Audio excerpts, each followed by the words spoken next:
大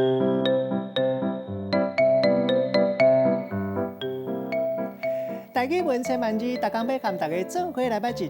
今仔日要甲大家小解这一字，应该真侪观众朋友拢会晓读。这就是接，接送的接，子业接第四条。读做接，这是读文音。这里接就欢迎款待意思，像咱讲接待，甲物件连做伙合作伙嘛是接，像咱讲接骨。另外收到物件，冇人讲是接到，像讲我有接到你寄来的礼物，来替手，咱讲接手。那继续，咱就讲接咧做。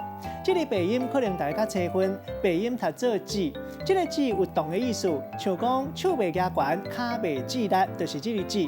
另外，这个字冇接受的意思，像讲物件替我寄过来。有一句话讲，前手挣钱，后手空，就是钱一个随趁到手，摕到手就随开去。欢迎的意思，像咱讲祭神，带大家做伙来小解两个词。头一个，这个词两字同款，也毋过一字读文音，一字读鼻音，读做祭接，代表接待、款待、招待，另外嘛有参详、讨论的意思。第二个词读做接手，有话头的意思，嘛会当讲是接别人的工课来继续做。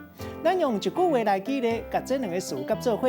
譬如讲，这个案件本来拢是阿明甲客户指接，落尾阿明无做，就交予伊来接手。今仔日小解这一字接，这是文音，另外鼻音读做字，提供予大家参考。